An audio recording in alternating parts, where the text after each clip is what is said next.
Bueno, ¿cómo están? Muy buenos días.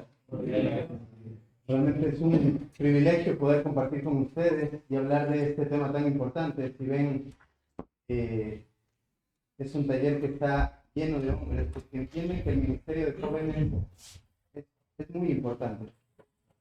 Lamentablemente, el ministerio de jóvenes ha sido muy afectado por cómo el mundo lo entiende, o cómo se entiende, mejor dicho, en la vida de la iglesia, que ha ido tomando las filosofías que el mundo va enseñando y hemos ido transformando el Ministerio de Jóvenes en algo que la Biblia no nos lo dice.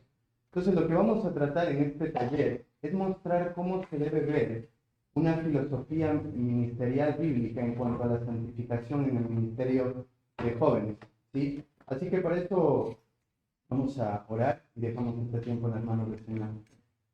Amado Padre, buen Dios, Señor, te damos tantas gracias por este tiempo. Gracias, Padre, por el regalo que nos das de poder estar juntos y de poder compartir tu palabra. Te pido, Señor, que tu palabra traiga convicción a nuestros corazones y nos permita, Señor, ser aquello que instruya nuestra mente y dirija nuestro ministerio en lo que hoy tú has puesto en nuestras manos. Gracias por cada uno de estos hombres, Señor, y nos disponemos a escuchar tu palabra, Padre, con una actitud humilde y con el deseo de obedecerla. Oramos, Padre, en el nombre precioso de Cristo Jesús. Amén. Amén. Quiero que me acompañen ahí al libro de Efesios, capítulo 1, versículo 4. Efesios, capítulo 1, versículo 4.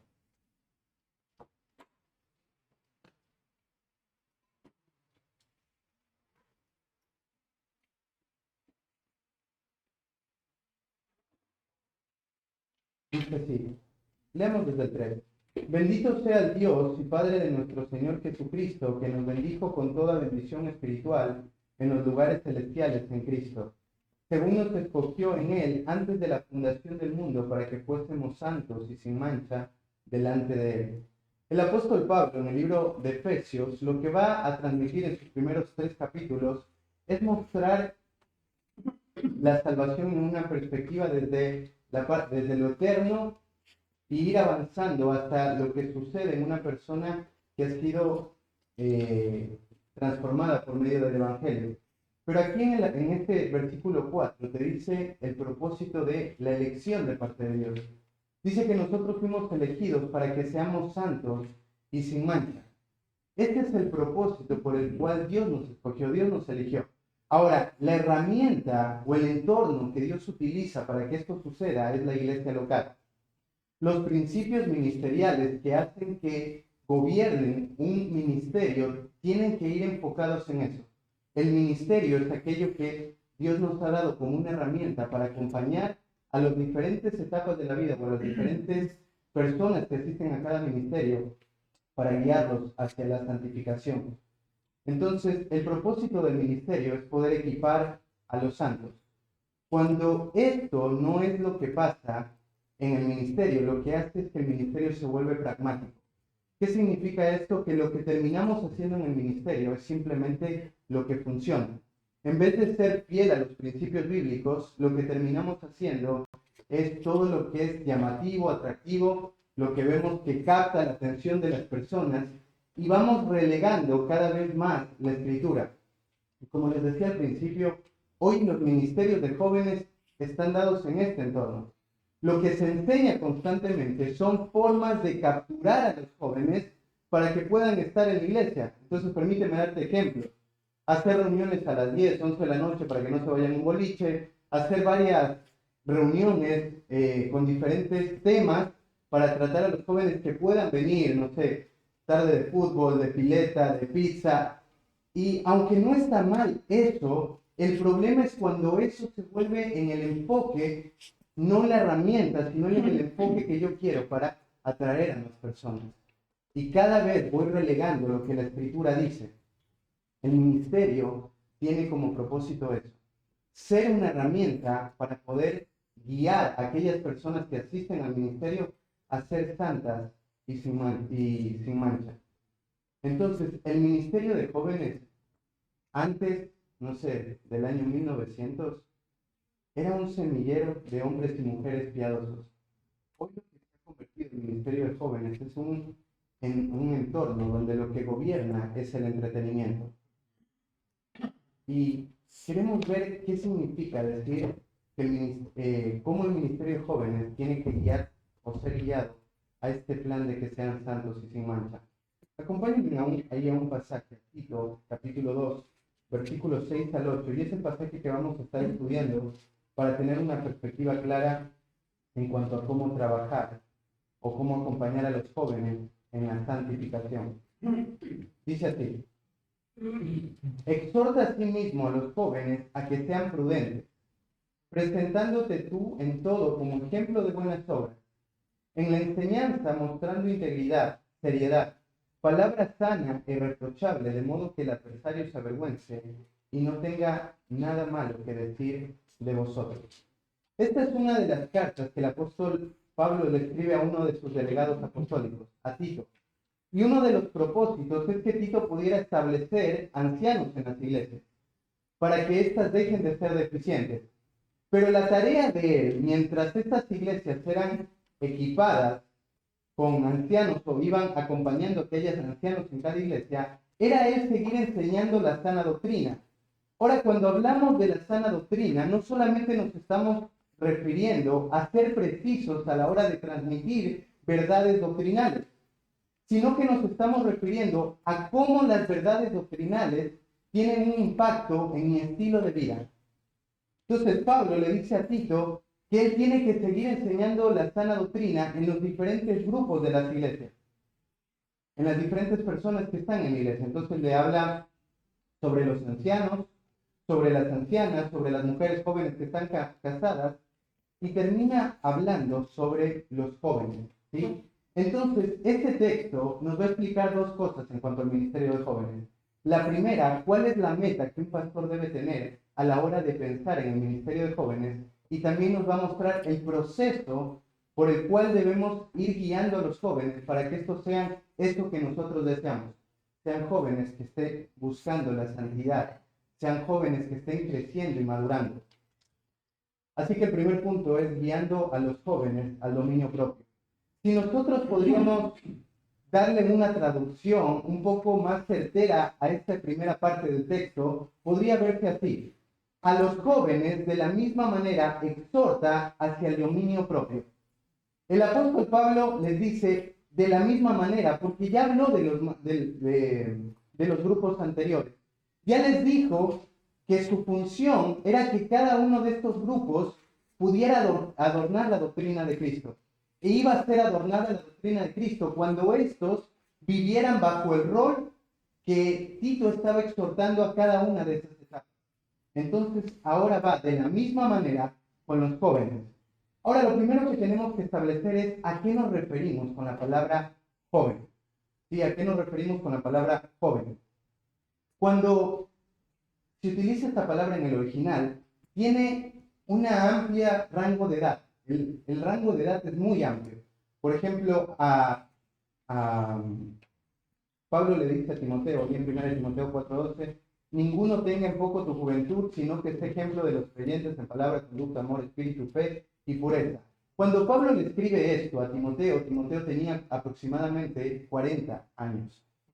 Entonces, la palabra joven tiene un rango bastante grande de edad. Pero cuando nosotros nos estamos refiriendo al ministerio de jóvenes, nos estamos refiriendo a una etapa donde un niño deja de ser niño y pasa a ser un adulto. ¿Sí? Cuando un niño deja de ser un niño y pasa a ser un joven adulto. ¿Sí? Ahora, me imagino que ustedes han escuchado este concepto de la adolescencia. Tenemos ministerios que hablamos y decimos los preadolescentes. Ahora, tenemos un problema acá, y es que la palabra adolescencia no está en la Biblia, ¿sí? Tal vez venga a tu mente un versículo de Eclesiastés donde se usa la palabra adolescencia, pero en el original, en el hebreo, esta palabra no está. Habla de ese mismo rango de edad de la juventud. Ahora, ¿a qué nos referimos con la adolescencia? Un psicólogo, esto saqué una de la psicología, decía esto: La adolescencia es un periodo de desarrollo biológico, psicológico, sexual y social inmediatamente posterior a la niñez. Ahora, a la luz de esta definición, lo que podríamos decir es que la adolescencia es una etapa marcada por cambios que ocurren en la niñez y en la adultez. Es verdad que hay una etapa donde hay cambios físicos, pero lo que la psicología ha intentado empujar en cuanto a la adolescencia es que es una etapa donde no hay responsabilidad, donde cambios supuestamente hormonales y físicos hacen que un joven viva en una vida donde desee probar todo tipo de placeres, vive en una rebeldía y a esta etapa se la ve como una etapa terrible de la vida. Pero cuando vas a la escritura tú te das cuenta que no es así, que uno tiene que tener cuidado con utilizar ese concepto que el mundo tiene. Porque cuando pensamos en esa palabra, lo primero que viene a nuestra mente es irresponsabilidad, pereza y rebeldía. Pero la Biblia no nos dice que hay una etapa en la escritura, en la vida, donde esto sea lo que marque nuestra vida. ¿Sí? Nosotros no somos llamados a que nuestros jóvenes cedan frente a un mundo que está empujando este concepto de la adolescencia. La psicología moderna, hay un sobrenombre que le ha llamado a esta etapa y es el síndrome de Peter Pan. Ustedes recuerdan que Peter Pan era ese dibujito animado que nunca crecía y estaba en una isla y él actuaba como niño y vivía como niño. Le pusieron este síndrome porque, ¿sabes? Cada año la psicología va aumentando 5 años extendiendo la adolescencia. Hoy la adolescencia empieza aproximadamente a los 12 años y termina a los 35. ¿Por qué cómo categorizan esto? Porque es una etapa que está marcada por vivir sin responsabilidades. Y tú te vas a dar cuenta, la mayoría de los jóvenes hoy no quieren tener responsabilidades. No quieren casarse, no quieren pasar todo el día en videojuegos, viendo partidos, no quieren tener responsabilidades, no quieren trabajar, siguen viviendo en casa con sus padres, siguen dependiendo de ellos. Cada una de estas cosas no es que es la sociedad que vive de esta manera. Tiene creencias que están en la mente y que han sido afectadas por un mundo que va camino a ello. Son jóvenes inmaduros. Ya no ves a jóvenes que van madurando. Si tú solo retrocedes unos 50 años hacia atrás, lo que eran tus padres o tus abuelos no es lo que hoy son los jóvenes. Es por eso que hoy le llaman la edad de cristal a los jóvenes. Ahora, sacando todas esas cosas del mundo, esas filosofías del mundo, tú puedes darte cuenta qué es lo que hoy está pasando con los jóvenes de nuestras iglesias. Jóvenes que están viviendo una vida sin responsabilidades, completamente inmaduros, en rebeldía, y pensamos que es una etapa que debe verse así. En algún momento ellos van a crecer. Pero como te decía, la adolescencia no está descrita en la Biblia. Este síndrome de Peter Pan no existe. Es simplemente que como hombres que estamos guiando a la iglesia, somos llamados a acompañar a estos jóvenes a que vayan forjando las características de un adulto en su vida. No queremos que la juventud sea una etapa de desperdicio. No queremos que ellos dejen de lado la etapa más importante. ¿Sabes qué? Nos dice que la juventud es la etapa de la juventud, es su gloria. Es ese momento, la fuerza, lo que describe esa etapa de la juventud. Pero lo que te está empujando el mundo es a una etapa de desperdicio. Una etapa donde dejes pasar tu juventud, te avalanche en los días, y en vez de utilizar tu juventud para la gloria del Señor, la sigas utilizando para tus propios deleites y pasiones. Nosotros queremos guiar a que nosotros podamos abrazar un mismo pensamiento que la Escritura nos dice. La etapa de la juventud es una etapa de mayor productividad. Es la etapa donde se van formando características que luego van a ser convicciones que queden durante toda la vida. ¿Sabes por qué nos cuesta tanto luchar contra la lujuria, la pereza, la falta de responsabilidades, el no tener disposición y diferentes otras áreas? Porque no fuimos acompañados en esta etapa, que era fundamental. Entonces no queremos que pase lo mismo con los jóvenes que hoy están viniendo. Claro, hoy la iglesia, no te digo el mundo, es darle 25 minutos de Biblia. ¿Por qué? Necesitas entretenerlos. Necesitas poner globos por todo lado para atraerlos y que se sientan cómodos. Mientras la escritura lo que te va a marcar es completamente diferente. Lo que los jóvenes necesitan es la escritura, es profundidad. Porque es una etapa muy importante. Entonces, la Biblia quiere guiarnos a ese punto. Queremos poner un rango de edad para hablar en este tiempo del ministerio de jóvenes. Y podríamos ver más o menos por cómo los judíos entendían en la etapa de cambiar de la niñez a la juventud en una etapa desde los 13 años en adelante. Para ellos la adolescencia no existía. Un jovencito a partir de los 13 años ya empezaba a asistir a la sinagoga y a vivir con los adultos todo lo que implicaba la vida de adulto e iban formando en su vida esos principios. Entonces nosotros queremos marcar algo similar y es que el ministerio de jóvenes debería estar más o menos comprendido entre 12 y 18 años. Esta es la etapa donde nosotros vamos a ir guiándoles a que ellos puedan formar principios y características de cómo se ve la vida de un adulto. Ahora dice, a los jóvenes tienes que exhortarlos a ser prudentes. ¿Y qué significa la palabra prudente? Bueno, la palabra prudente tiene que ver con una persona que es sano de mente. Una persona sano de mente tiene la idea de alguien que es refrenado y disciplinado. En otras palabras, lo que nosotros queremos guiar a nuestros jóvenes es a que ellos tengan dominio propio. Que ellos tengan dominio propio. El día más importante para un joven es el día en que se ha logrado tener dominio propio. Dominio propio.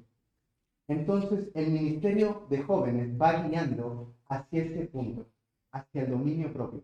Permíteme mostrarte algo. Miren allí en 2 Timoteo, capítulo 2, versículo 22.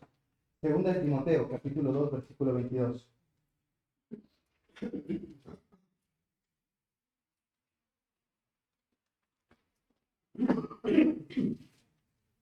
Dice así: huye también de las pasiones juveniles y sigue la justicia, la fe, el amor y la paz con los que de corazón limpio invocan al Señor. Ahora acá tienes una característica importante. Dice, huye de las pasiones juveniles.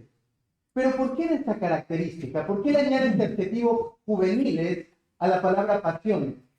No es que estas pasiones no estén en la adultez, solamente que en la etapa de la juventud están a un nivel superior. En la juventud están expuestas, ya que no tienen tantos criterios, se ven en un grado muy alto. Entonces, esta palabra pasiones no tiene que ver solamente con deseos sexuales ilícitos, sino tiene que ver con el deseo de ser aceptado. Viste que los jóvenes cuando van al colegio constantemente buscan ser aceptados. Es el momento, es el deseo donde ellos desean formar una identidad, la forma como los demás quieren verlos. Es el momento donde ellos empiezan a desear riquezas y poder, donde empiezan a ver lo que implica ser el número uno o donde el adquirir posesiones es algo que les da prestigio y suma a su orgullo. Los celos, la promoción personal, el espíritu argumentativo, constantemente te está preguntando el por qué y tú le das una orden y quieres tener claridad. Estas son las pasiones que está describiendo acá el apóstol Pablo. Ahora un autor decía en cuanto a esto, podríamos resumir estas pasiones en 3 cosas. Placer son deseos desmedidos de satisfacer los apetitos físicos, o sea, locura, disfrutar placeres, deseos sexuales descontrolados. La vida de los jóvenes muchas veces está marcada por esta palabra, placer. Todo lo que ellos desean es vivir por el momento. Lo que controla sus vidas no son los preceptos bíblicos, sino que está marcado por el placer, lo que les ofrecen, drogas, alcohol, mujeres, pornografía, masturbación, todo lo que implique placeres, tanto sexuales como no sexuales, son lo que en esa etapa constantemente se busca. Poder, la pasión descontrolada por ser el número uno, el deseo de brillar o ser dominante. Esta es una etapa donde esto se ve muy claramente. Ellos constantemente buscan esto. Y por eso hay tanta envidia, rencillas o diferentes cosas. Y por último, posesiones. El deseo descontrolado de llegar a tener posesiones materiales y gozar de la gloria que de ellos deriva. Entonces existe una batalla real en el corazón de los jóvenes. Los jóvenes normalmente buscan en la creación lo que solamente pueden encontrar en el Creador. Ellos buscan en la creación buscar identidad y propósito. Y es ahí tan importante que la iglesia los va a acompañar para poder guiarlos al dominio propio. Ahora, ¿qué es el dominio propio? Antes de explicarte esto, quiero utilizar palabras que no reflejan dominio propio, que son contrarias a ello. Ahí lo tienen en el apunte, dice la autoindulgencia, el espíritu indisciplinado, el espíritu que no tiene rienda. En otras palabras, las personas que no tienen dominio propio son impulsivas, hablan por impulso, actúan por impulso. Estas personas, por supuesto, piensan de sí mismas que no tienen dominio propio, no piensan, perdón, que no tienen dominio propio, sino que son francas e introvertidas, pero la realidad es que no poseen dominio propio. Es una persona completamente indisciplinada que actúa constantemente por impulso. Ahora, si ves esto, tú te vas a dar cuenta que no solo pasa en los jóvenes, que pasa en nuestras vidas. Pero al ir avanzando, nosotros hay ciertas áreas donde hemos ido marcando dominio propio. Déjame darte un ejemplo para que me entiendas a qué me refiero. Te levantaste de la cama, o mejor dicho, te acostaste muy tarde, a las 2 de la mañana, y el otro día tienes que ir a trabajar. ¿Cuántos quieren ir a trabajar a las 5 de la mañana después de acostarse? No quieres ir, pero ¿qué haces? Te levantaste, salir e ir a trabajar. ¿Por qué? Porque hay que hacerlo. Tú no te estás poniendo a pensar si puedes o no. Vos sabes que tienes que levantarte y salir. No estás pensando en que tu pasión y tus deseos de quedarte en la cama 10 minutos, 15, 20 te controlen. Solamente sales y te vas. ¿Por qué? Hay responsabilidades que recaen sobre ti. Tal vez una familia, tal vez pagar un alquiler, tal vez tener para tus gastos. Y simplemente esas creencias que tienes en tu mente te llevan a salir y avanzar. Pero los jóvenes hoy no tienen eso. ¿Sabes por qué? Porque no hay un hogar que está dando responsabilidades. Como no hay responsabilidades, no importa el tiempo. Me acuesto 3, 4, 5 de la mañana, no importa. No hay nada que me lleve a actuar en base a eso. Entonces, aunque hay áreas donde nosotros tenemos dominio propio, hay otras que no. Pero los jóvenes viven en completa indisciplina y eso es lo que marca la falta de dominio propio. Entonces, ¿qué es el dominio propio? Dice ahí, tener dominio propio significa actuar por principios bíblicos independientemente de lo que sintamos o deseemos internamente. Esto resume perfectamente el dominio propio. Es actuar por principios bíblicos, no importa cómo te sientas ni qué desees, simplemente haces lo que la Escritura te dice que hagas en el momento que debes hacer. Solo piensa en tu mente por un rato. ¿Cómo se vería tu iglesia con jóvenes que actúen bajo esto? Con jóvenes que sean guiados por esto. Yo estoy acompañando ahí el Ministerio de Jóvenes en la Iglesia de San Justo y este año uno de los propósitos fue acompañar a los padres a que ellos guíen a sus hijos al dominio propio. Y estuvimos hablando de varias áreas y por ejemplo hablamos del dominio propio en la comida. Arrancamos por ahí y les mostraba con principios bíblicos. Te digo uno. La falta de dominio propio en la comida es quebrar uno de los 10 mandamientos. ¿Sabes cuál? No matar. Dices, ¿cómo no matarás? Claro, es que cuando tú estás comiendo algo que te está afectando y te hace daño y lo sigues haciendo, lo que estás haciendo es asegurándote cuando tengas 40, 50 años, una enfermedad crónica que te va a afectar un montón. Ahora te diste cuenta, no tiene que ver con salud. No tiene que ver con, bueno, voy a hacer una dieta. Porque eso arrancas el lunes, el viernes la dejas. Porque no está basado en principios bíblicos. La dieta no cambia tu mente, lo que necesita cambiar es tu corazón y la forma de ver los principios bíblicos. Miras la comida y entiendes, si yo como eso, si yo sigo en ese estilo de vida, si yo sigo engordando, cuando tenga 40 años mi cuerpo no va a servir así. Estoy matándome. Y cuando ves la comida, entonces ya no actúas, porque esta es una dieta que estás cuidando. Entiendes que estás rompiendo el principio bíblico. ¿Entiendes a dónde vamos? Eso es lo que nosotros queremos acompañar a los jóvenes. Que ellos actúen en base a principios bíblicos y no en base a deseos, gustos o sentimientos. Por eso es que te decía al principio, el día más especial de un joven es cuando ha logrado dominio propio en todas las áreas. Eso es para celebrar y eso hace que un joven le lleve gloria a Dios. Entonces, actuar por principios bíblicos significa que pensamientos o pasiones deben ser controladas por la Escritura. Mira ahí un pasaje, Proverbios 4, 23 al 27. Proverbios 4, 23 al 27. Uy, perdón, ¿a qué hora se terminaba?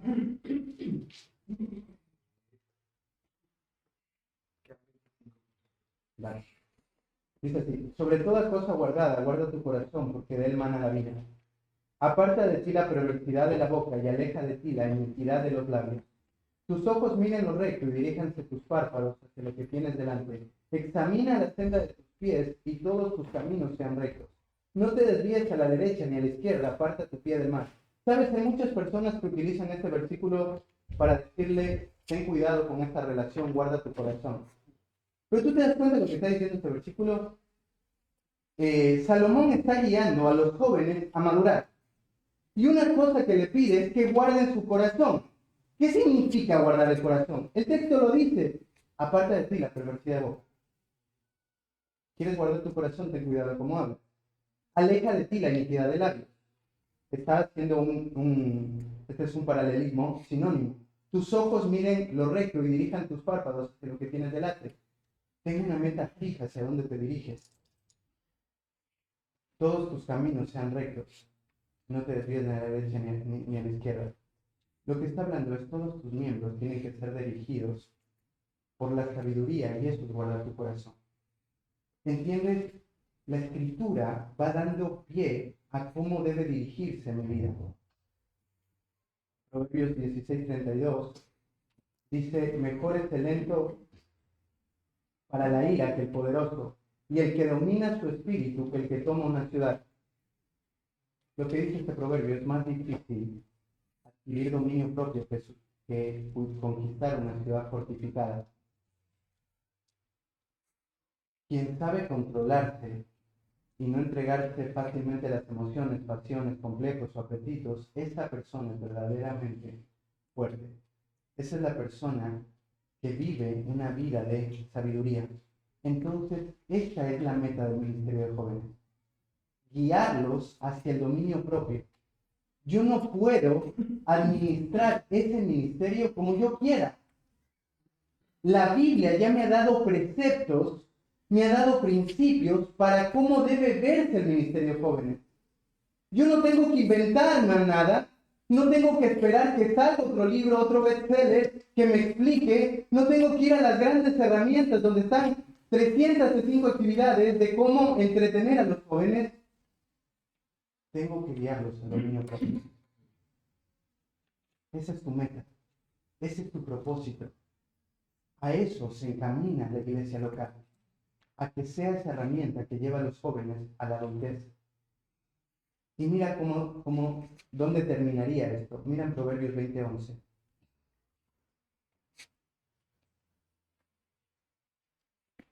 Dice así, aún el muchacho es conocido por sus hechos, si su conducta fuera limpia y recta. No sé si notas cómo Salomón está escribiendo esto. Aún el muchacho. Este adverbio que utiliza Salomón, aún, es como que hay un desprecio. Aún un joven puede llegar a ser conocido. ¿Y sabes por qué lo dice así? Porque la palabra joven en el libro de Proverbios es sinónimo de la palabra simple. Es la misma palabra. No la misma palabra en hebreo, sino que están haciendo un sinónimo el uno del otro. Y la palabra simple significa una persona tonta. Tonta no en el sentido de un insulto, sino una persona que no está pensando lo que viene por delante, sino que quiere actuar y hacer lo que él desea en el momento. Entonces, a eso se lo conoce como una persona simple, una persona tonta. Y por eso dice, aún el joven, a pesar de todo el panorama que los jóvenes tienen, a pesar de toda la mala fama, aún un joven puede llegar a ser conocido por sus hechos. Puede llegar a ser visto y admirado si su conducta fuere recta y limpia. Y él está viviendo bajo los preceptos bíblicos. ¿Sabes que hay muchos, muy poquitos jóvenes en la escritura y aún en la historia de la iglesia que han resaltado en la juventud? Muy poquitos. Déjame darte uno de entre tantos. ¿Quién es un Spurgeon? Spurgeon se convirtió a la edad de 15 años, o 15 o 16 años. Pero tú dirías, ya gastó un periodo de su vida grande. No, no. Anda más atrás. La mamá y el papá de Spurgeon eran puritanos. Y lo acompañaron en poderlo guiar, acompañar a que éste pueda madurar y crecer y que vaya entendiendo los principios bíblicos. ¿Qué haces? Es un inconverso, no los entiende. Eso no te lleva a dejar de enseñar en el hogar. Le enseñaron, acompañaron. Sabía ya los idiomas bíblicos. Cuando él cumple 16 años, él va a una iglesia donde pasó un hombre, no vino el predicador de ese día, pasó un hombre, abre un libro en Isaías, él se convierte, a los 18 años se convierte en un pastor. Dice, pero pasaron 2 años. No, fueron 16 años de instrucción bíblica de sus papás. Lo que pasó es que ahora los 16 años tuvieron sentido. A los 20 años se volvió el pastor más importante de Inglaterra. A los 22 años fundó el seminario uno de los seminarios más importantes en Inglaterra para pastores. Su iglesia aproximadamente, a veces cuando él predicaba, había 15,000 personas. Y no quiero que pienses en la fama, no hablo de eso. Hablo de cómo un joven puede llegar a ser conocido, valorado y admirado cuando éste ha tenido o ha sido instruido desde su niñez y hacia adelante. ¿Ves cuánto tiempo desperdiciamos cada fin de semana que juntamos a los jóvenes para hacerlos correr, golpearse entre ellos, alimentar su orgullo y darles nada de Biblia? ¿Qué sentido tiene cuando nuestro deseo es ser? Yo siempre se los leo esto a los jóvenes de la iglesia. Mi deseo es que ustedes puedan ser conocidos. No hablo del orgullo, sino que su vida refleje piedad, que su vida sea digna de imitar, que en su corta edad ustedes puedan, las personas de la iglesia, pensar en personas fieles y piensen en ustedes. Eso es lo que queremos lograr en el ministerio joven. Allí es donde los dirigimos. Ahora tal vez te preguntarás, ¿cómo consigo eso? Bueno, acá tampoco tienes que ser subjetivo. La escritura es muy clara y nos lo ha dicho cómo, en ese mismo pasaje. Entonces dice, exhorta a los jóvenes a que sean prudentes, a que tengan dominio propio. ¿Cómo? Preséntate tú como ejemplo de buenas obras. Hay 2 herramientas que se muestran en este texto. La primera herramienta es el principio de imitación. Él le dice, lo que tú tienes que hacer, Tito, es ser un patrón para que para que los jóvenes te puedan imitar. La palabra presentarse es sostener algo de cerca. Es como que yo estoy con la persona que me está instruyendo, yo soy el jovencito y tengo cerca a alguien.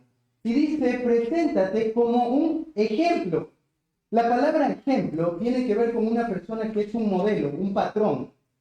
O sea, lo que se está dando acá por sentado es que el joven tenga una persona a la cual él pueda imitar, al cual él pueda ver e ir caminando bajo la misma vida que esa persona tiene. Piensa en esto, porque esto va en contra de todo lo que muchas veces se enseña en la iglesia. ¿Quién normalmente guía el ministerio de jóvenes? Otros jóvenes.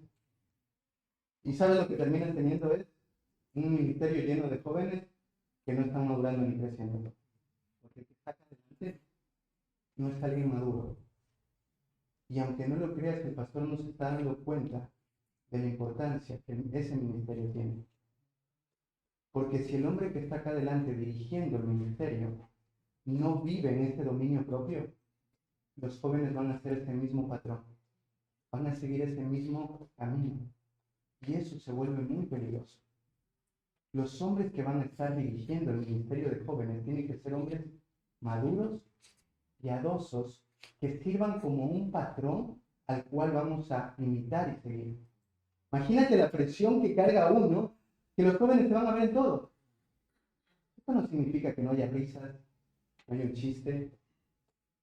Significa cómo tú ves y entiendes la vida espiritual. Significa cómo actúas. Ellos te ven cuando hay comidas y sos el primero en salir corriendo y comer. Ellos te ven cuando te enojas por cosas que son irrelevantes y cómo ves el ministerio y cómo ves la vida. Ellos te ven cómo actúas con tu esposa. Ellos te ven cuáles son los principios que tienes en tu hogar. Ellos ven todo. Es por eso que ellos tienen un espíritu argumentativo. Y no es malo. Siempre les digo a los padres esto. El tiempo donde tú le decías a tu hijo, anda, e iba, se terminó. No porque no tengas la expectativa de que él haga eso. Él debe hacerlo. Pero ahora el joven necesita saber por qué. Y no es malo. Ellos necesitan obtener respuestas bíblicas y profundas para entender por qué tienen que ir. No simples. No porque así es. No sé, para que tengas una idea, claro que mi hijo es más chiquito, pero un día me preguntó mi hijo, papá, ¿qué es la homosexualidad? No lo entiendo. Así que bueno, fui, mira hijo, principio en Génesis, esto es el sexo. El sexo fue algo que el Señor dio como una herramienta de servicio que se da y es guardado en el entorno del matrimonio. Cuando el diablo vino y Adán y Eva pecaron, eso que era tan hermoso y protegido en el matrimonio se desvirtuó. Y ahora lo que era una herramienta de servicio se convirtió en una herramienta para servirte a ti. Y ahora los esposos, en vez de servir a sus esposas y viceversa, sirven a sí mismos. Pero no solo se desvirtuó en esta manera, sino que avanzó más. Y ahora no solo se desvirtuó, sino que se depravó. Y ahora hay hombres que en su búsqueda de placer van e intentan hacer algo que es contrario al matrimonio y es solamente buscar el placer y lo buscan en otro hombre. Obviamente fue mucho más larga y con otras palabras, pero fuimos avanzando porque yo soy llamado a instruir a mi hijo. Y nosotros somos llamados a instruir a los jóvenes. ¿Qué haces cuando un jovencito viene y te dice, no sé, me acuerdo del año pasado una chica me decía, una chica se me acercó y me dijo que le gustaba, ¿qué hago? Porque necesitan el Biblia. No tus consejos, no tus palabras. Necesitan la Biblia, necesitan las escrituras. Y por eso el hombre que tiene que estar acá, o los líderes que están acá, tienen que ser hombres piadosos, que conocen la escritura, para que sean un modelo. Porque si ellos no conocen la escritura, no la van a poder vivir. Si la viven, van a poder los jóvenes imitar y ver cómo se ve. Este principio de imitación fue uno que usó el apóstol Pablo. Mira ahí en 2 Timoteo 3:10. 2 Timoteo 3:10.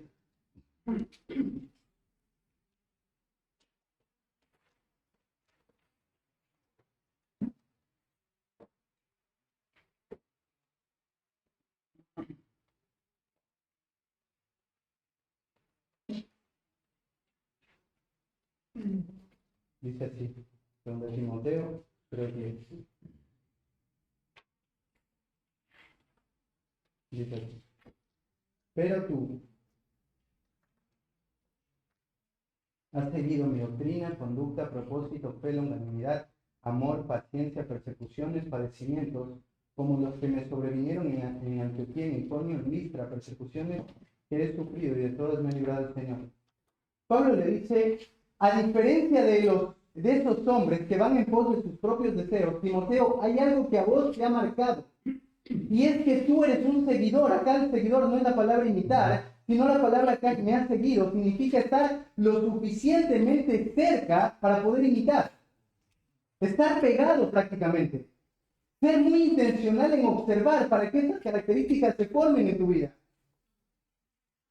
¿Qué características? Bueno, doctrina. Tú vas a acompañar a los jóvenes en eso, en la doctrina. Tú les vas a dar profundidad bíblica porque lo necesitan. Conducta. Y aquí está eso, lo que hablaba en la primera parte. Este ejemplo de buenas obras. La conducta, perdón, es afectada por la doctrina. Por eso va una después de la otra. Tú enseñas doctrina y vives bajo esa doctrina. Y ellos la aprenden a imitar. Así se ve el principio bíblico. Para que me entiendas mejor, piensa en una familia, en una casa. Yo le digo a mi hijo, tienes que amar y estar dispuesto a dar la vida por los hermanos, porque eso dice en 1 Juan 3:16. Y mi hijo se queda con eso en la mente, perfecto. Después viene un hermano y golpea la puerta. Y me cuenta su situación, mira Carlos, estoy complicado, me está costando llegar a fin de mes y este mes estoy recontra ajustado y no tengo compras. Y yo le digo al hermano, ven y vamos a orar. Y nos ponemos a orar y él se va. Mi hijo no me va a decir nada, pero ¿sabe lo que va a hacer? Amar significa orar y no hacer nada. Inmediatamente va a conectar eso. Por eso es que tú das el principio bíblico y lo vives como un modelo para que él imite, para que sepa cómo se ve eso en la vida. Entonces, si yo voy y le doy comida, saco plata de mi billetera y le doy comida y lo llevo a la casa, eso es el amor. Y lo conecta. Eso es lo que debe pasar. Yo estoy lo suficientemente cerca para que ellos me puedan imitar en lo que digo y en cómo vivo aquello que digo. Entonces el apóstol Pablo le dice eso. Preséntate tú como ejemplo de buenas obras. Él tiene que ser un patrón que los jóvenes puedan imitar. Esto debería de cambiar mucho tu ministerio de jóvenes, porque ya no vas a tener a líderes que lo único que busquen es fomentar actividades atractivas que van detrás de un crecimiento numérico. ¿Sabes? Nuestro programa de jóvenes no tiene muchos chicos, tendrá 12, 15, pero eso no es lo importante. ¿Qué prefieres, tener 12, 15 chicos que están madurando o tener 100 que cuando cumplan 18 no vuelvan a ir a la iglesia nunca más? El punto no es la numérico. Muchas veces nuestro corazón nos juega eso, y no solo pasa en los pastores, a veces en el ministerio de jóvenes, he escuchado a líderes que dicen, ¿cuántos jóvenes tienen? No, mira, yo tengo 30, y este año la meta es llegar a 100. ¿Y qué estás haciendo para eso? No, mira, hacemos actividades recopadas, y hacemos esto y esto, y traemos a más gente, y sigamos y avancemos. No estás avanzando en ningún lado. No estás creciendo. Porque te estás llenando y estás poniendo tu corazón en las actividades. Y no estás entendiendo que lo que Dios demanda de ti es que seas un ejemplo vivo de cómo se ve el dominio propio en todas las áreas. Entonces nosotros queremos que nuestro ministerio sea fundamentado en la escritura y no en actividades. Nosotros queremos que un ministerio, mejor dicho, de jóvenes que glorifica a Dios, va a estar administrado por hombres y mujeres piadosas, que van a servir como un modelo para que los jovencitos puedan crecer y aprender cómo se ve la vida adulta vivida bajo preceptos bíblicos.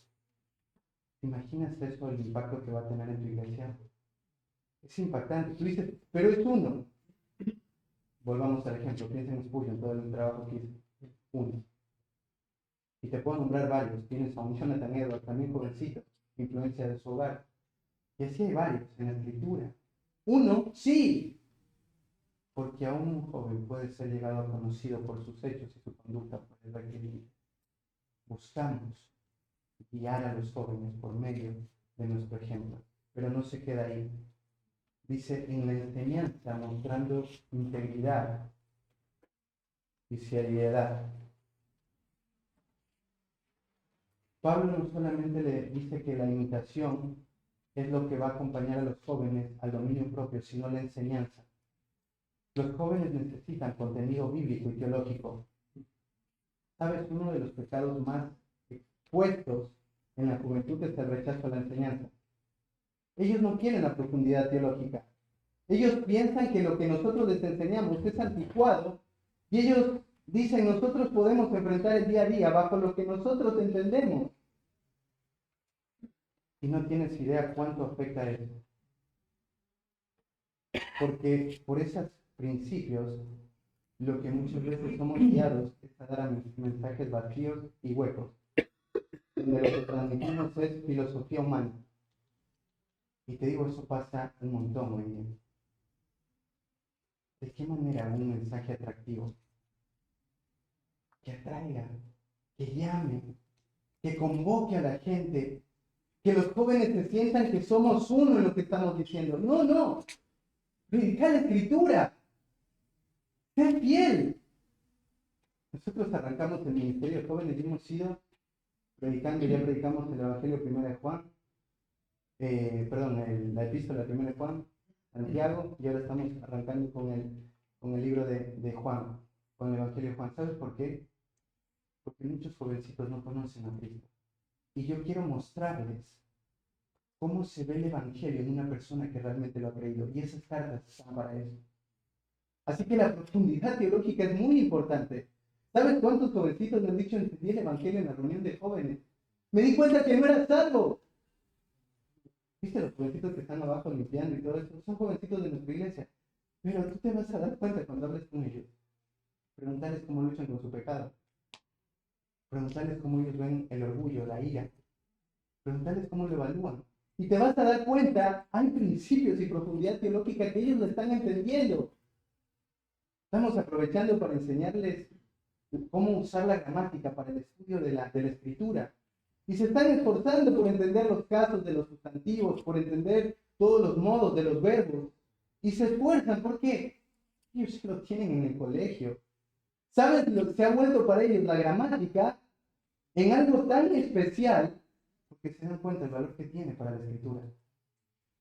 Pero necesitas entender que la enseñanza en el tiempo de los jóvenes es muy importante. Nosotros no queremos anécdotas. Las anécdotas no convierten a nadie, ni sirven para nada. Ahora, no quiero que me malentiendas. No digo que contarte una anécdota sea algo malo. Es cuando piensas que la anécdota es lo que va a hacer reaccionar a los jóvenes. No, la Biblia es muy clara. La palabra es la que penetra el corazón, parte el alma, muestra las intenciones y Dios lo utiliza para la santificación bíblica. Entonces tú quieres dejar que la palabra obre por medio de la fidelidad en tu estudio personal a la hora de y cuando la puedas transmitir. Entonces por eso tiene que ser la enseñanza sólida. Los jóvenes en esta etapa tienen muchas preguntas en cuanto a su desarrollo y estas preguntas tienen que ser dignificadas.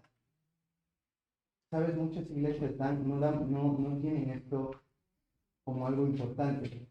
Dignificar las preguntas de un joven. ¿Qué significa?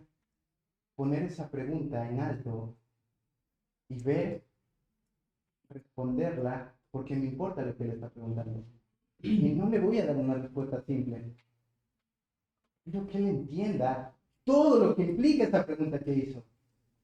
Entonces lo voy a hacer por medio de la enseñanza. Y esta escritura entonces tiene que ser, dice, íntegra y seria. Sería íntegra y santa. ¿A qué se refiere esto? Integridad, ¿entiendes la palabra? Tiene que ver con una enseñanza que no esté dada contrario a lo que tu persona vive. Porque obviamente que eso afecta mucho. Si yo te muestro cómo luchar contra el pecado, pero tú no lo estás haciendo, es una enseñanza que no hay integridad. El ministerio de jóvenes necesita que haya una enseñanza que haya integridad, que lo que se diga se esté viviendo. Esto no es perfección. Esto significa piedad de una persona que aunque peca, está buscando crecer y es íntegro y transparente. Entonces la enseñanza tiene que ser íntegra y santa. Y acá la palabra santa tiene que ver con una enseñanza apartada para. ¿Qué significa esto? La escritura no tiene que ser mezclada. No puedes mezclarla con filosofías humanas. Te dice Pablo, no mezcles nada, no necesitas nada del mundo. No necesitas cómo mejorar tu predicación, lo único que necesitas es predicar la escritura. Y eso va a guiar a los hombres y a los jovencitos, tanto jovencitos y jovencitas, madurar. Avanzar. Y ahí está. ¿Cuál es el efecto del dominio propio en la vida de un joven? Ya terminamos con esto. De modo que el adversario se avergüence y no tenga nada malo que decir de vosotros. ¿Sabes? El resultado no va a ser no es que no hay falta de oposición. El resultado es que cuando hay jóvenes viviendo dominio propio, cuando hay jóvenes que están madurando en eso, no hay vergüenza del evangelio a través de sus vidas. Es tan triste cuando los jovencitos entran por esa puerta y abren sus Biblias y te escuchan y salen y son otra cosa. En su colegio, entre ellos. Claro, es que si yo no los estoy acompañando a formar dominio propio, lo que ellos viven en el colegio, en su casa, es completamente contrario al Evangelio. Y hay vergüenza al Evangelio porque ellos dicen ser cristianos, pero viven una vida contraria a lo que la Escritura dice. Pero un ministerio que se está desarrollando o está acompañando al joven en el dominio propio hace que el diablo no tenga nada malo que decir de vosotros. Hace que no haya vergüenza al Evangelio, sino que el Evangelio sea realzado por medio de jóvenes que están viviendo vidas comprometidas con principios bíblicos, no con deseos pasajeros. Así que el ministerio de jóvenes, de la misma manera que cualquier otro ministerio en la iglesia, tiene que estar marcado por buscar la santidad como su mayor prioridad, por buscar la gloria de Dios, no tu gloria. ¿Qué importa? No importa cuántos jóvenes tengas, lo que importa es que estés siendo fiel a Dios. Y si tienes uno, párate en el púlpito, pasa todas las horas que sean necesarias para exponer un texto y sé lo más fiel y predica con la mayor pasión y precisión.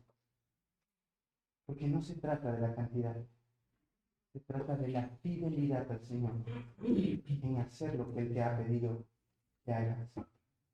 Me encantaría que sus programas de jóvenes, no digo que hoy no lo sean, pero si no lo han sido y ha sido confrontado con esto, se vuelvan en semilleros, donde vengan los siguientes misioneros, pastores o hombres y mujeres que no están en este rol, pero están viviendo su vida espiritual en el entorno donde Dios los da, con vida de piedad. Son ingenieros, pero son los mejores ingenieros, porque toda su vida gira en torno de llevarle gloria a Dios. Queremos que nuestros programas de jóvenes sean eso, y tenemos que guiarlos y acompañarlos en este camino. Y bueno, vamos a orar y ahí pasamos al tiempo de preguntas. Padre, te damos tantas gracias, Señor, por este tiempo. Señor, gracias porque tu palabra es tan precisa. Señor, no hay nada que añadirle. No hay nada, Padre, que nosotros podamos decir que la mejore. Ella es lo único que necesitamos para acompañar a estos jóvenes que van detrás nuestro, que necesitan ver modelos de hombres y mujeres maduros y piadosos, Señor, danos la gracia de poder guiar el ministerio de jóvenes, no en base a nuestra gloria, sino a tu gloria. Y para que tú seas glorificado, Señor, has dispuesto cómo esto debe suceder. Gracias, bendito Padre, por la vida de mis hermanos, Señor. Y oro para que tú les des la gracia en el ministerio que hoy están llevando con los jóvenes, pueda cambiar y pueda, Señor, llevarte gloria a ti en todo cuanto hagan. Gracias, Padre bendito, oramos en el nombre precioso de Cristo Jesús. Amén. Bueno, gracias a Dios por permitirnos compartir este tiempito. Vamos a pasar al tiempo de preguntas y respuestas solamente con una indicación. Una vez que se cierra la puerta del taller no se puede entrar ni salir, entonces para que lo tengan en cuenta para los siguientes talleres, que si algo pasa, tener en cuenta el tiempo, pero si de pronto algo pasó y no pueden llegar y entrar, abajo pueden ir al salón principal y entrar al taller que están dando ahí en el salón de conferencia. Bueno, Carlitos, creo que anotaron la pregunta de pronto. Yo voy a hacer una acá que tengo anotada para ir después mirando las otras, pero decías ahí el concepto de acompañar a los padres para que guíen a sus hijos a tener dominio propio. Llamó la atención porque no decías, por qué no el primer receptor de esa información son los muchachos. Si se supone que estamos guiando muchachos, ¿por qué decías de acompañar a los padres para que le enseñen a los jóvenes a tener dominio propio? ¿Cómo está trabajándose esa parte en el ministerio? Buenísimo. Una de las cosas que uno que ve en la Escritura es que el rol más importante de influencia que tienen los jóvenes son los papás. Pero los papás necesitan ser acompañados por la iglesia para poder hacer un trabajo en fidelidad hacia la vida de sus hijos. El ministerio de jóvenes simplemente sirve como una herramienta para los padres para acompañar a ellos en que sus hijos vayan creciendo y madurando. O sea, vas por toda la Escritura y te das cuenta que la expectativa de Dios hacia el ministerio de jóvenes no es que nosotros nos encarguemos de los jóvenes, sino que los padres acompañen a los jóvenes, ¿sí? Acompañen y vayan guiando a sus hijos, porque ellos son los que lo tienen los 7 días a la semana y van viendo lo que nosotros no logramos ver. Entonces el ministerio de jóvenes que nosotros desarrollamos no está enfocado en el joven, sino está enfocado en el papá. ¿A qué nos referimos con eso? Los jóvenes vienen con sus padres prácticamente todas las semanas. Hay papás que a veces no pueden venir y está bien.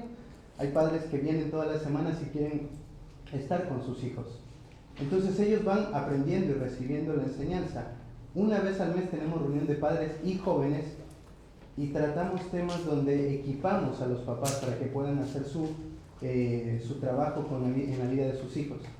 Entonces hemos estado haciendo este trabajo, como te decía, por 3 años y hemos ido avanzando. Este año, el primer año, lo que hablamos es cuáles son los ídolos en el corazón de un padre que hace que un padre no esté pastoreando a su hijo, no esté transmitiendo verdades, sino que esté evadiendo su responsabilidad de pastorear y acompañar en la vida de sus hijos. Después, el siguiente año, fuimos acompañando y guiando en cómo establecer una relación con su hijo, porque hay una separación muy grande. Si no hubo buenos principios en la niñez, en la juventud, tu hijo lo que va a tornar es apartarse de ti y no estar cerca de ti. No va a querer la influencia tuya, sino que va a buscar la influencia en el mundo. Y esto pasa mucho. Entonces acompañamos a los padres en principios bíblicos que les ayuden a establecer una relación que honra al Señor, que ellos empiecen a dar pasos hasta que estén juntos. Y este año lo que estamos acompañándoles es, ahora que ya hay una relación, ¿cómo guías a tu hijo a formar ese dominio propio? ¿Cómo lo guías hacia la madurez? Entonces marcamos qué es la madurez, cuál es la meta, a dónde deben apuntar, porque una crianza que no esté enfocada en algo claro es como ir a la ferretería, comprar 6 maderas, comprar clavos, comprar, tornillos, ir a tu casa y decir, ¿y ahora qué hago? ¿Qué quería armar? Un mueble. No, pero me faltaron más cosas. Es eso. La crianza tiene que tener claridad hacia dónde se dirige y cuál es el enfoque. Entonces, entendemos que el enfoque es el dominio propio y hemos ido acompañándolos en eso. Como les decía, dominio propio en la comida dominio propio en el entretenimiento, dominio propio en la pureza sexual, dominio propio en el hablar.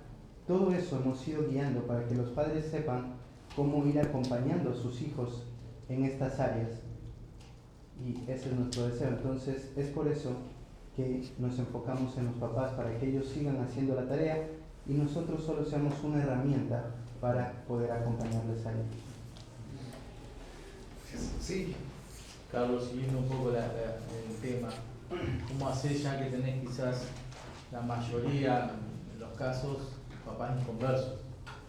Tenés el grueso de los chicos que viven en hogares disfuncionales, con padres inconversos, que no piensan nada de Dios, o sea, te enfocás en el joven directamente, o cómo lo... Sí y no. Sería Por el lado sí, imagínense que vienen jóvenes a nuestra iglesia que no conocen del Señor y creen en el Señor. Los acompañamos a esos jovencitos y a que tengan esos patrones que en su casa no tienen, y en este caso el líder de jóvenes se vuelve ese patrón que ellos van a buscar imitar, ¿sí? Los otros también, obviamente, pero vamos a ser más intencionales en este jovencito, tal vez que no tiene cuál es el modelo, pero no solo eso. Sabes, por muchos años, y esto te digo, lo digo con vergüenza, el ministerio de jóvenes, no te hablo de acá, sino en Ecuador, yo lo manejé siempre como una isla.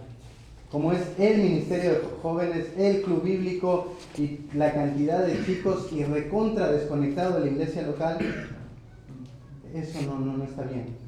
Algo que los jóvenes necesitan es estar rodeados de adultos de la iglesia. Entonces, eso de que una generación alcanza a otra generación es un término que se entiende, pero lo que es la iglesia es intergeneracional. Todas las generaciones se necesitan, desde un niño, un joven y un adulto, son necesarias que interactúen continuamente para que puedan crecer. Entonces esos jóvenes, como los otros, están en los programas con los adultos. Por ejemplo, apenas entran a los 12 años, los jóvenes de nuestra iglesia ya asisten a las reuniones de hombres, asisten a las reuniones que tenemos de rendición de cuentas, y ellos escuchan a otros hombres de la iglesia compartir: estoy luchando con la pornografía, a los adultos, y los jovencitos escuchan, y tú dices, ¿qué impacto tienen eso? ¿Sabes qué impacto tienen? Ellos miran la vida de piedad de los adultos y cómo hay transparencia, integridad, y ellos empiezan a abrirse. ¿Sabes que a mí también me cuesta? En el colegio mis amigos me ponen esto, y es impresionante ver a los jovencitos abriendo el corazón entre más adultos, porque ahora sus relaciones ya no son entre pares. ¿Viste en la Biblia lo que pasó cuando hay relaciones entre pares? ¿Te acuerdas de ese rey? Anda a pedirle consejo a los ancianos. No, le voy a pedir a mis pares. Así terminó el pueblo de Israel, juzgado por Dios por un consejo que no fue piadoso. Entonces nosotros queremos acompañarlos a que ellos vivan la vida de la iglesia. Y ya que no tienen a padres piadosos, vamos a ser muy enfáticos en acompañarlo a que él empiece a desarrollarse en el entorno de la iglesia. Nosotros no solo queremos que venga al programa de jóvenes, queremos que esté en la reunión de hombres, en el caso de las mujeres, las jovencitas, en la reunión femenina. Queremos que hayan, nosotros los vamos a discipular, entonces queremos que haya adultos discipulándolos a ellos, que vayan forjando principios. Entonces, toda esa dinámica de la iglesia los va a ayudar a que ellos tengan lo que naturalmente no tienen, ¿sí? Pero nuestro primer enfoque no va a ser ir a buscar más jovencitos que no conocen de Cristo, sino acompañar a los papás para que estos puedan hacer su tarea. Si es que vienen, vamos a acompañarlos con todas estas herramientas, porque el Señor va a hacer esto. Pero creo que todos los que han podido trabajar con jóvenes se han dado cuenta de algo. Normalmente los jovencitos que no tienen una influencia cristiana en sus hogares, cuando no hay algo atractivo en el ministerio, terminan yéndose, porque no hay verdadera salvación, no hay verdadera vida de piedad. Entonces, ¿por qué? Hay una herramienta natural que Dios ha creado para que estos maduren, y es la influencia que tienen de los papás.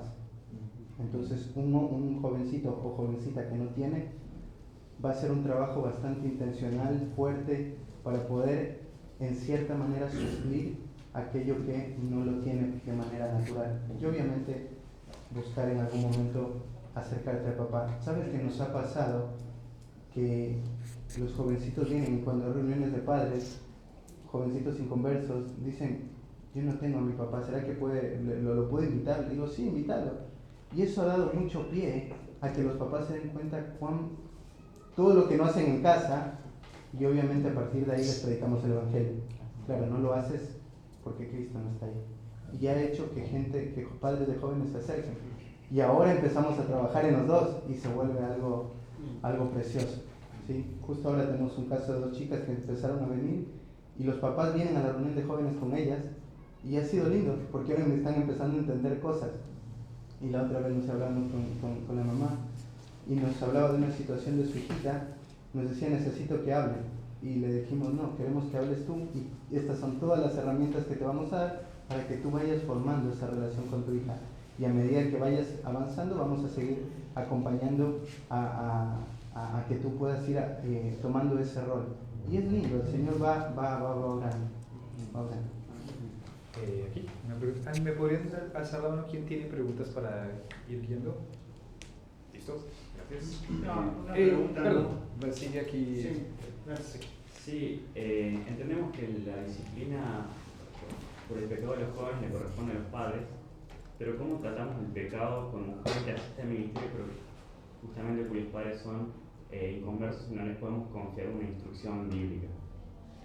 ¿Cómo se trata? Prácticamente lo mismo que respondí ahora. O sea, cuando hay jovencitos que son salvos, voy a irlo acompañando en todo lo que están viendo en el taller con Marquitos.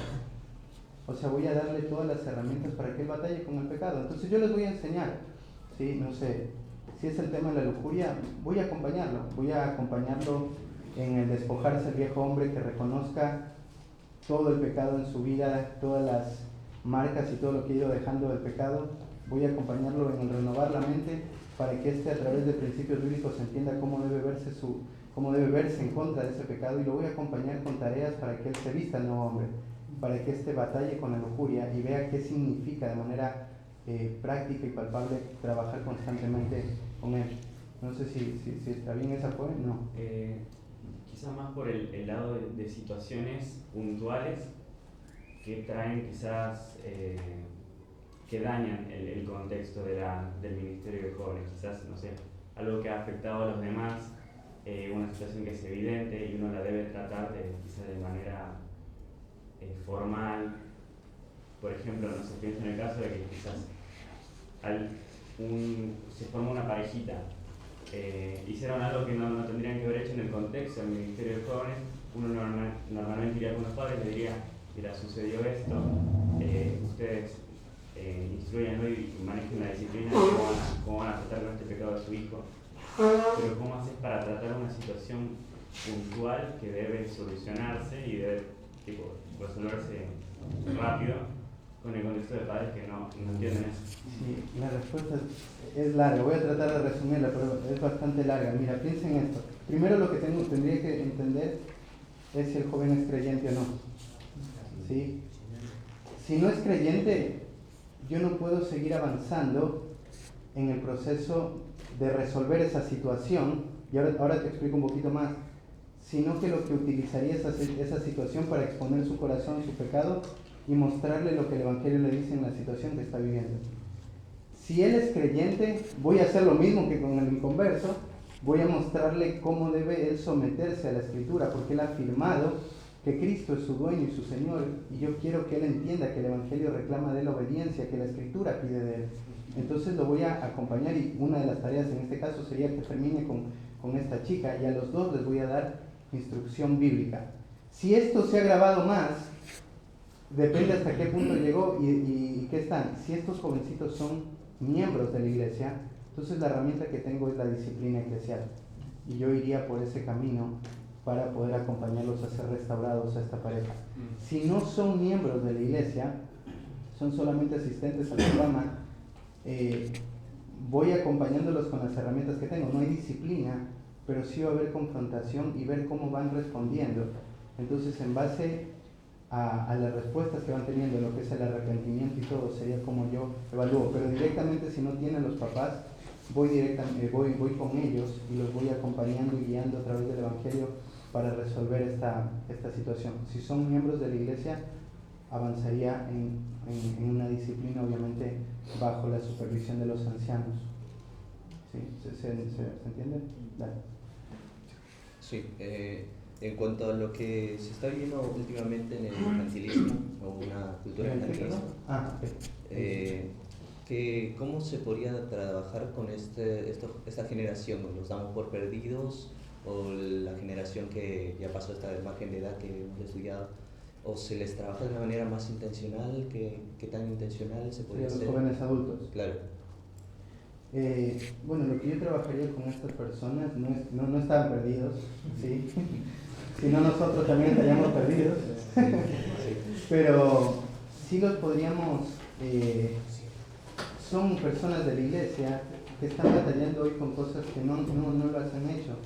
En mi caso, el Señor ha utilizado mucho hombres de la iglesia, los ancianos, para acompañarme cuando vine. Yo vine al Señor a los 18 años y obviamente que cuando he ido avanzando me he dado cuenta de cosas que han afectado el ministerio por pecados que nunca trabajé, no sé, el orgullo. Veo cómo eso ha afectado mucho los primeros años del ministerio. Una de las cosas, el orgullo te hace ser muy por una bandera de defender la verdad, tratar mal a la gente y exhortar sin gracia, sin amor y sin paciencia. Entonces eso es simplemente orgullo y he aprendido a medida que he ido imitando modelos, ¿quién? A Mati, a Eduardo y otros hombres mayores, he aprendido a crecer. En mi vida ha sido así y ese es el patrón con el que continuamos. O sea, yo sigo imitando hombres adultos y para mí es importante, no sé, acercarme a Todd, a Dave, acercarme a otros hombres grandes, pastores que llevan un ministerio grande. Yo soy joven y yo necesito de hombres grandes. Aun cuando el Señor me ha dado gracia de tener luz, no significa que me hace todo. Hay hombres que yo sigo imitando. Aún tal vez el Señor me ha permitido, no sé, tener más conocimiento bíblico, pero sabes, admiro hombres que tienen 60 años y han estado fieles y su fidelidad también marca mucho en mi vida. Entonces aprendo a quitar esas barreras de que los jóvenes tienen que seguir aprendiendo de adultos. Y de ahí trabajo como un miembro más de la iglesia. Depende del pecado que sea, el orgullo, la pereza, de acuerdo a lo que esté batallando con. Entonces no es que se perdieron, solamente que en un adulto ya hay patrones que están formados y cuesta desarraigar de eso. Es más fácil en un joven adulto que un adulto, no sé, 30, 35, 40 años, cuesta más quebrar porque ya hay cosas muy formadas. La palabra lo hace, por eso es que el Evangelio es poder de Dios para salvación. Es poderoso, pero hay que tener mucha paciencia en ese proceso porque toma tiempo, ¿sí? Y uno tiene que seguir trabajando en aquellas áreas que ellos no trabajaron en la juventud. ¿Sí? ¿Tú? Yo lo tengo grande. Dale. En cuanto al dominio propio, vimos mucho sobre las cosas, digamos, que hay que obviamente evitar, pero pensaba un poco como líder de jóvenes algunas veces o discipulador, como sea, quizás llega un momento donde hay que marcar cosas cosas que el joven hizo mal, pero uno está afectado emocionalmente porque tiene una relación con el joven, ya sea familiar o de mucho cariño. Entonces, ¿cómo tener dominio propio en la hora de hablar y no ser tan severo con ese joven? Okay. Lo que yo tendría que hacer, o sea, me hablas de, tú estás discipulando a un joven y este joven peca. Claro, o sea, a la hora, digamos, entiendo que obviamente cuando tiene que marcar que hizo mal el joven, Ajá. tiene que obviamente ir con la palabra de Dios. Ajá. Y ser completamente estricto. Pero a veces por ahí, en la humanidad de uno, a veces como que se pasa de rosca, vamos a decirlo. Okay. Cómo Sí. tener ese dominio propio de decir, bueno, voy a ir y voy a tener en cuenta de hacer esto y evitar lastimarlo, correcto. Sí. Creo que hay principios bíblicos. Primero lo que tendría que hacer es cambiar pensamientos y creencias en mi corazón. La Biblia dice, fieles son las heridas del que ama. El verdadero amor será en una persona que marca el pecado y que no lo oculta. Pero dice, inoportunos los besos del que aborrece. No marcar el pecado es odiar a mi hermano. Y yo lo quiero amar y yo quiero marcarle. Ahora, ¿dónde está el equilibrio en esto? Hay un pasaje, miren aquí en el libro de Romanos, capítulo 15. Romanos capítulo 15, el versículo 14.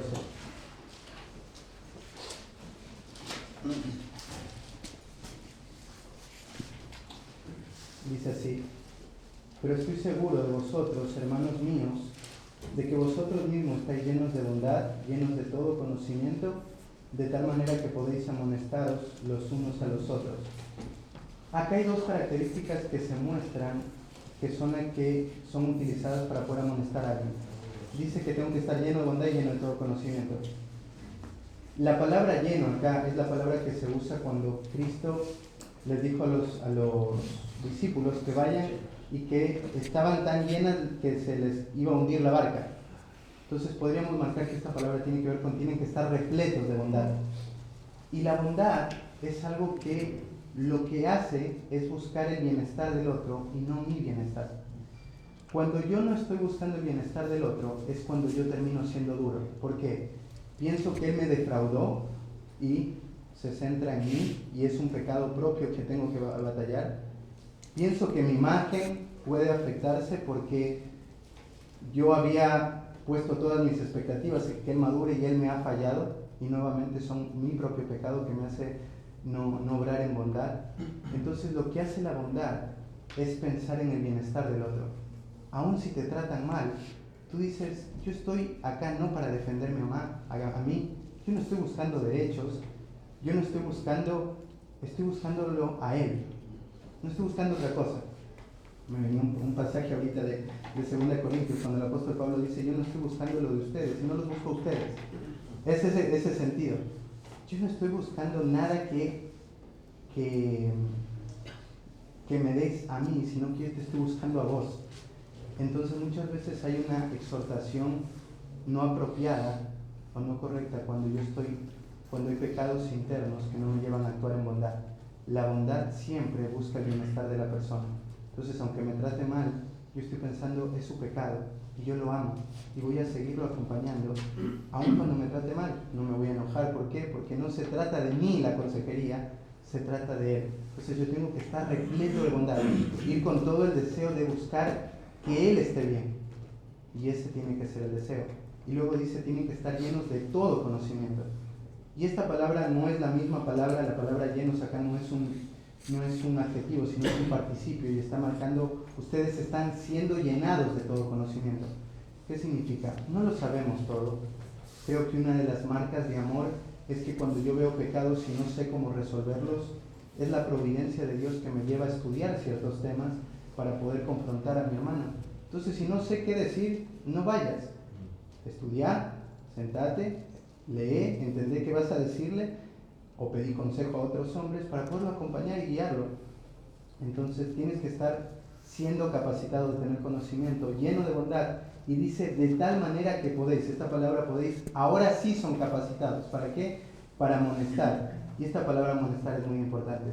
Significa esto: poner en la mente para que la persona obedezca. Poner en la mente para que la persona obedezca. Eso es lo que busca lograr la consejería bíblica. Y solo lo hace, obviamente, con una persona que es creyente.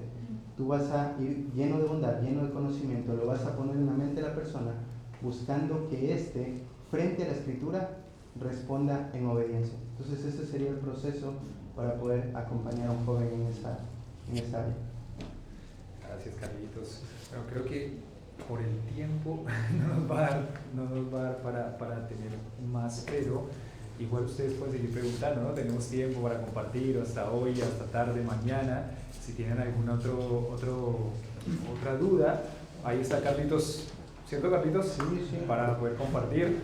¿Quieren sentarse a almorzar con él? Almuercen con él y compartan. Bueno, muchas gracias a todos. Ahora sí, el almuerzo, según el calendario, a la 1 de la tarde.